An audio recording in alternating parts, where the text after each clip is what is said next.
Bonjour à tous, c'est Exec de la chaîne Tactical Sport. On se retrouve aujourd'hui pour la présentation du holster de chez G-Code, le XSR Level 2.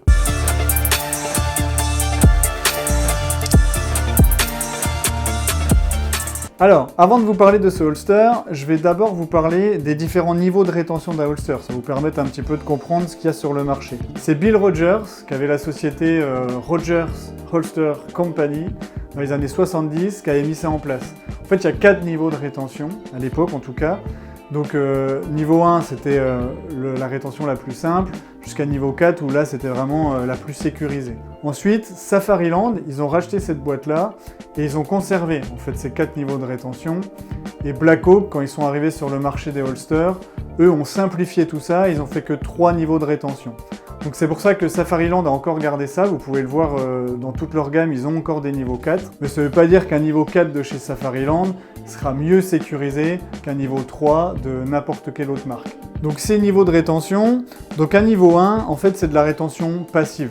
Donc ça peut être en cuir ou en Kydex. Donc il n'y a pas ce système de rétention en haut, c'est uniquement l'enveloppe Kydex qui va faire la rétention du PA. Ensuite, le niveau 2, donc c'est cette rétention passive plus une rétention active.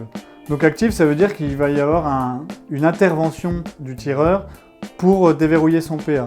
Donc là, en l'occurrence, c'est l'appui ici. Ça peut être aussi souvent l'appui avec l'index. Ça peut être plein de choses différentes, mais c'est passif et actif. Et ensuite, niveau 3, eh bien, on va rajouter un actif supplémentaire. Donc ça peut être le déverrouillage au niveau du pouce plus le niveau de l'index. Ou aussi, comme on voit souvent, Safariland le fait beaucoup, ça va être un protège-pouce pour éviter l'arrachement par quelqu'un d'autre par le haut. Donc en fait, on vient rentrer son pouce dans le protège-pouce et ensuite on appuie sur les boutons. Donc ça, c'est le niveau 3 et c'est le niveau le plus élevé.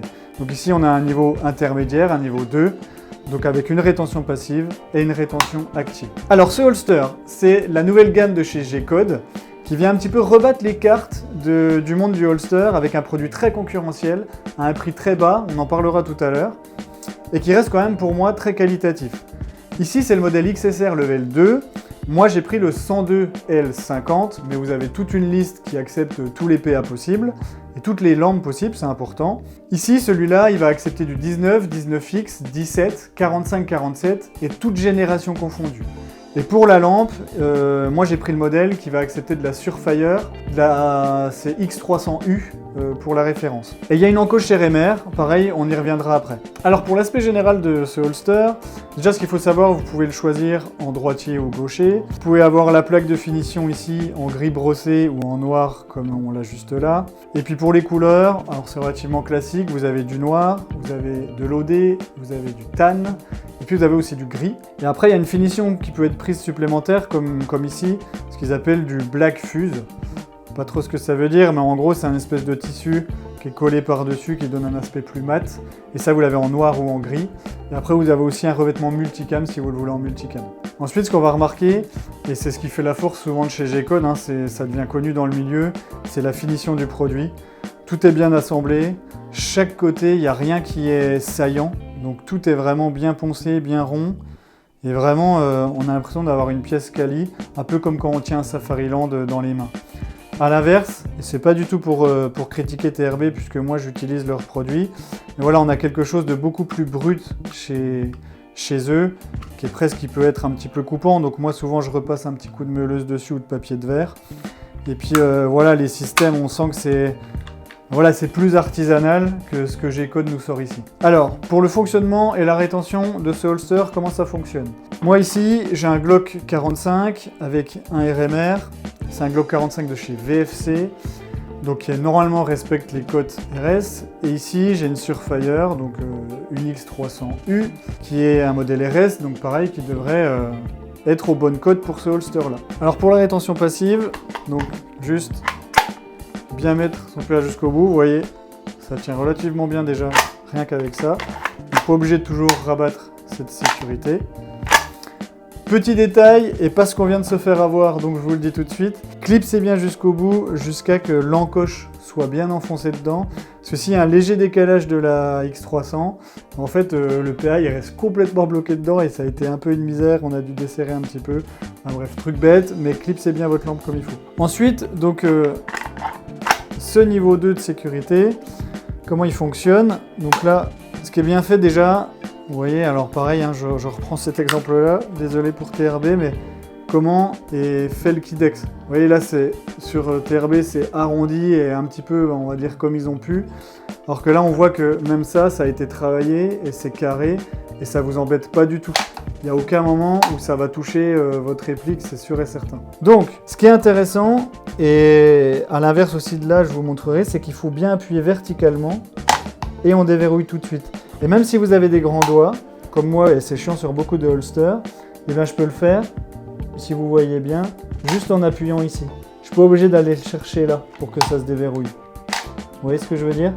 Donc j'ai bien mon arme ou ma réplique dans la main, et là il me suffit d'aller appuyer avec mon pouce qui est vers l'avant. Et ça marche très bien. Et donc à l'inverse, sur ce TRB, comme je vous disais, c'est un système pour moi qui ai des grands doigts qui est très chiant, parce qu'en fait je ne peux pas appuyer comme ça. Il faut vraiment que j'aille le chercher loin. Donc si j'ai bien ma réplique dans la main, bah voilà, je peux rien faire. Et encore, grand doigt ou pas grand doigt, je ne sais pas si c'est vraiment ça qui fait la différence. Mais pour moi, il est trop haut et c'est trop embêtant d'aller le tirer vers l'arrière. Ça se fait, hein, évidemment, en drillant, mais c'est pas agréable. Alors que là, je vous le remontre une dernière fois. Hop, on vient simplement appuyer, il n'y a pas de force à mettre et ça s'ouvre tout de suite. Alors maintenant, pour l'accroche, directement soit sur une plaque de cuisse, soit sur votre gilet, etc. Chez G-Code, c'est le système RTI, qui veut dire Rapid Transition Interface. Et en fait, ça vous permet de clipser directement. Donc vous voyez sur mon ceinturon, alors en plaque de hanche, ils ont ce système-là. Je viens mettre mon holster comme ça. Je vais le mettre plus vers vous. Dans les trous ici, je le descends et ici, je viens verrouiller. Et je ne peux plus l'enlever. Pour l'enlever, il faut que je vienne appuyer ici des deux côtés. Ça vient me le déverrouiller. Je lève et je peux le renlever. Et donc vous voyez, moi j'ai une plaque RTI aussi sur mon TRB qui va me permettre de faire exactement la même chose et de changer rapidement mon holster. Alors G-Code n'a rien inventé, Safariland a la même chose mais avec un clip, je ne sais plus comment ils appellent ça, le RTS, enfin bref, j'ai plus le nom. Mais dans l'idée, bon, c'est pareil, c'est de pouvoir de changer d'interface rapidement. La nuance qu'il y a par rapport à un Safariland, par exemple, c'est que là, il n'y a pas d'inclinaison possible. Et ça peut être un petit peu dérangeant. Moi, je sais que des fois, j'aime bien avoir les holsters légèrement vers l'avant pour faciliter le dégainé. Bah, sur ces modèles-là, on ne peut pas le faire. Donc, petite mise en situation. Donc, sur le ceinturon, pour mettre sur la plaque RTI, c'est très simple. On utilise ces trois trous-là. On vient vers le bas et on verrouille avec cette languette. Là, ça ne bouge plus. Le PA vient se glisser très facilement dans le holster. Et vous voyez, même si je bouge, je saute, la rétention est bonne. La rétention passive est très bonne. Ensuite, pour déverrouiller cette sécurité 2, vous voyez que je peux vraiment bien agripper mon PA. Et le pouce vient naturellement appuyer. Je n'ai pas de mouvement parasite vers l'arrière ou vers l'avant avec mon pouce qui peut nous faire perdre du temps. Là, on est vraiment sur un mouvement naturel où je viens poser mon pouce, ça déverrouille et je viens enlever mon PA, faire mon dégainé tranquillement. Il va falloir que je drille pour être rapide avec ce holster-là, mais vraiment, il y a vraiment moyen de dégainer en prenant son PA correctement. Chose qui peut être intéressante à savoir, c'est que là, vous voyez, j'ai pas la lampe. Et c'est un Glock 17 par contre, il faut bien que ce soit un Glock 17 puisqu'il faut que la longueur de la glissière soit la plus longue possible par rapport au holster. Un Glock 45 ça ne fonctionne pas, mais vous pouvez l'insérer et lui aussi est tenu même si vous n'avez pas la lampe. Alors évidemment ça va bouger un petit peu plus si vous forcez, mais globalement c'est quelque chose qui est possible et vous pouvez l'utiliser sans lampe. Un petit point important pour les compatibilités. Si vous êtes tireur avec des vraies armes, il n'y aura pas de problème, c'est fait pour et on est OK. En revanche, pour les répliques d'Airsoft, étant donné que les cotes peuvent varier légèrement, mais on s'est aperçu que tout ne passait pas. Donc là, en l'occurrence, un Glock VFC avec une lampe RS, on n'a pas de problème, puisque étant donné que c'est sous licence Glock, bon bah les codes sont respectés et on est bon. En revanche, là on a un modèle donc WE avec une lampe cheap. Et donc en fait, quand on regarde bien, on voit que cet ergot-là en dessous, il est un petit peu plus gros. Et il se peut aussi que la cote, au niveau de la hauteur de la glissière, soit pas la bonne. Et en fait, je peux commencer à le mettre et ici ça bloque systématiquement. Je pensais que c'était ici l'arrêtoir, mais pas du tout. Donc ça, c'est pas compatible. Alors, en retravaillant l'intérieur du holster, évidemment ça pourra l'être, mais c'est du travail. J'ai pas essayé avec un Marui, mais WE copiant généralement Marui, bon ben, faut se méfier. Si dans les commentaires quelqu'un a ce holster avec du Marui, qu'il le dise pour les autres, ça peut être utile. Et dernière petite chose, parce que j'ai essayé et ça pouvait être pratique de pouvoir changer de lampe assez facilement. Donc si j'enlève la X300, ça c'est une balle d'air de chez Olight. Si je le monte sur le 45, hop, ça donne ça. Et on se dit que c'est très low profile, donc il n'y aura pas de problème. Et ben, c'est pas du tout le cas, parce qu'en fait, la lampe ne rentre pas, et je peux même pas commencer à mettre le holster. Donc, quand vous prenez sur le site ce que vous voulez, choisissez bien, faites attention aux lampes, etc. Puisque bon, bah, c'est moulé en Kydex, et bien pas de surprise, c'est tout juste ajusté. Dernier point, le prix, et c'est pour moi le plus gros avantage de ce holster au vu de la qualité globale du produit. Moi, je l'ai acheté en France, 94 € chez TR Équipement. Alors, si on compare rapidement à ce qui se fait chez Safariland, l'équivalent, on va le toucher à peu près à 250 €. Pour les problèmes qu'on peut avoir sur des Safariland, hein, c'est pas mieux ou moins bien que ce genre de produit, mais on sait que c'est pas le Graal non plus. Safariland, ça peut être fragile au moyen court terme, des fois même. Donc, ça se situe quand même sur une tranche très basse pour des holsters comme ça. Alors bien sûr, il faut rajouter le prix de la plaque. Je ne l'ai pas en tête, on peut vous le mettre en bas, là je regarderai. Mais ça fait un ensemble qui, je pense, est à moins de 150 € et c'est vraiment pas mal. Alors, pour conclure sur ce produit que j'aime beaucoup, vous l'aurez compris. Alors, ces inconvénients. Pour moi, il y a deux inconvénients. Le premier, ça va déjà être de ne pas pouvoir incliner comme on souhaite le PA.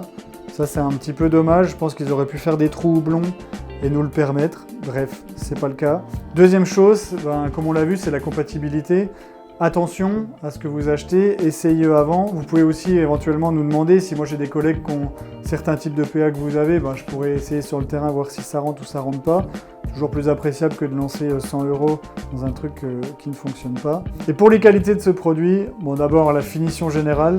C'est vraiment bien fini, il n'y a rien à reprendre quand le holster arrive chez vous. Cette finition, Black Fuse comme ils l'appellent, moi je trouve ça vraiment sympa. Ça donne un aspect mat plutôt cool, c'est pas plastique Kydex. Ensuite, ben, ce système pour enlever la sécurité 2, qui est vraiment agréable à utiliser, qui marche très bien. Donc là vraiment, le gros point positif de ce holster pour moi c'est ça, qui peut être utilisé par pour moi aussi tous les types de morphologie. Et ensuite, bah, comme on l'a vu tout à l'heure, le moyen de mettre ou pas sa lampe, et le moyen avec un Glock 17, avec un Glock 45 ça ne marche pas, et la possibilité de monter son RMR ou pas, voilà, ça laisse quand même un petit peu de choix dans la configuration de votre PA. J'en ai fini avec la présentation de ce holster, je vous remercie beaucoup d'avoir suivi cette vidéo.